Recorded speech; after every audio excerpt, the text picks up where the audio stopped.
Good morning students. आज हम कक्षा 7वीं का पार्ट नंबर 7 हींग वाला पढ़ने जा रहे हैं। इस पार्ट में लेखिका ने एक हींग बेचने वाले खान के चरित्र की उदारता, विश्वसनीयता, धार्मिक सद्भावना एवं आत्मीयता का वर्णन करते हुए प्रेरणा दी है कि धर्म तथा जाति के नाम पर भेदभाव या दंगे करना उचित नहीं है। आपसी सद्भाव से ही जीवन में सुख शांति बनी रहती है। कहानी इस प्रकार है कि एक खान जो 35 वर्ष का है,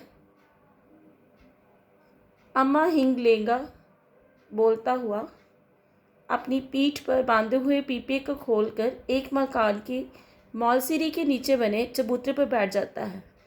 अंदर से एक 9-10 वर्ष का लड़का निकलता है। वो कहता है, अभी कुछ नहीं लेना, जाओ। पर खान भला क्यों जाने लगा, वह वहीं पर बैठ गया और वह फिर आवाज़ लगाता है, अम्मा हींग ले लो, अपने देश को जा रहा हूँ, बहुत दिनों बाद लौटूंगा। तो उस घर की मालकिन सावित्री बाहर आती है और खान को बोलती है कि अभी तो बहुत हींग रखी है, अभी 15 दिन पहले ही मैंने तुमसे हींग खरीदी है। परंतु वो फिर कहता है कि माँ, ये अच्छी हींग है, नंबर 1 की हींग है, इससे अच्छी तुम्हें और कहीं नहीं मिलेगी, चाहे 1 तोला ही ले लो। तो वो कहता है कि मैं जा रहा हूँ, घर पर ही पड़ी रहेगी, खुदा जाने मैं कब लौटूंगा। तो वह एक पुड़िया में हींग बांधकर उस स्त्री को दे देता है। परंतु उस स्त्री का बेटा वो हींग खान के आगे फेंक जाता है कि उन्होंने हींग नहीं लेनी। परंतु उसकी माँ हींग की पुड़िया उठा लेती है। खान 7 पैसे 1 तोला के हिसाब से 5 तोला हींग 35 पैसे की दे देता है। वह स्त्री उस खान को 35 पैसे दे देती है। उसकी इस बात से बिगड़कर उसके तीनों बच्चे उससे नाराज़ हो जाते हैं। वो कहते हैं कि वो तुमने उसको हींग दी, हींग ली है तुमने हमसे और तुमने उसको 35 पैसे दिए हैं। तो उस स्त्री का छोटा बेटा बोलता है, हमें भी पैसे दो, मैं भी 35 पैसे लूँगा। तो उसकी बेटी बोलती है कि नहीं, माँ हमें पैसे नहीं देगी, माँ उस हींग वाले को पैसे देगी, क्योंकि वह उसका बेटा है। और इनकी इसी खींचातानी में माँ हंसना शुरू हो जाती है और वह उन्हें कहती है, ठीक है, जब आप खाना खा लोगे तब मैं तीनों को 35 पैसे दूंगी। उसके बाद खाना खाते वक्त पैसे का हिसाब लगाते हुए बच्चे लड़ने लगते हैं कि 1 रुपये में 100 पैसे हैं, 35 पैसे एक रतन लेगा, 35 पैसे मुन्नी लेगी, तो छोटे को 30 पैसे मिलेंगे। परंतु छोटा बेटा इस बात पर झगड़ने लगता है, तो मुन्नी 30 पैसे लेना स्वीकार कर लेती है। कई महीने बीत गए, सावित्री की सारी हींग खत्म हो गई और एक दिन फिर उसके घर के बाहर हींग बेचने वाले की आवाज़ आती है। सावित्री उस आवाज़ को पहचान लेती है, ये उसी खान की आवाज़ है। वह बाहर निकलकर देखती है तो वही खान है। तो वह खान को बोलती है कि आजकल तो हिंदू मुसलमान दंगे चल रहे हैं, तो तुम यहाँ क्यों आए। तो वो कहता है, माँ से क्या डरना, मुझे क्या होता। और वह सावित्री को हींग तोल कर दे देता है और खुले पैसे ना होने पर वह सावित्री से दोबारा आकर पैसे ले जाने की बात कहकर चला जाता है।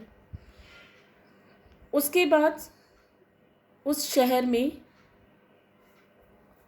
होली का त्यौहार था। पिछली होली पर भी दंगा हुआ था और इसलिए हिंदू होली ना चला सके और दशहरा भी अच्छी तरह से नहीं मनाया जा सका। तो उस बार दशहरे की मनाने की तैयारी चल रही थी। 4 बजे शाम को काली का जुलूस निकलना था। सावित्री का पति घर पे नहीं था और वह स्वयं भी डरपोक थी। वह अपने बच्चों को काली का जुलूस ना देखने जाने के लिए कई तरह के लालच देती है, परंतु बच्चे हर हाल में जुलूस देखना चाहते हैं। वह उसके किसी भी प्रलोभन के नीचे नहीं आते। तो हार कर काली अपने नौकर के साथ उन तीनों बच्चों को काली का जुलूस देखने भेज देती है। थोड़ी देर बाद वह उनकी प्रतीक्षा कर रही होती है।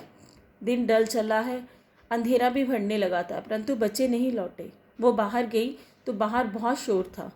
उसने आदमियों से पूछा कि वे क्यों भाग रहे हैं, क्या काली का जुलूस निकल गया है? तब एक आदमी बोला कि वहाँ पर बहुत बड़ा दंगा हो गया है।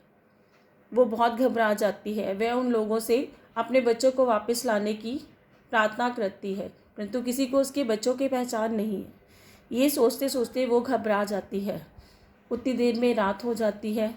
सावित्री का डर बढ़ जाता है। वह रोने लगती है। वह तरह तरह की मन्नत मांगने लगती है। उतनी देर में उसे बाहर से फिर वही से परिचित स्वर सुनाई देता है, अम्मा। सावित्री दौड़ कर बाहर जाती है तो क्या देखती है कि वही खान उसके 3 बच्चों को लेकर आता है और उसे कहता है कि माँ, बाहर बहुत दंगा हो रहा है, इसलिए बच्चों को घर पर ही रखो और उनका संभाल रखो। इस कहानी द्वारा बताया है कि कैसे एक मुसलमान भाई ने एक हिंदू के बच्चों को बचाया। यानी उसके लिए धर्म कोई मायने नहीं रखता, उनके लिए सब इंसान एक समान है। वह मनुष्य है और उसके लिए इन सब में कोई भेदभाव नहीं। धन्यवाद।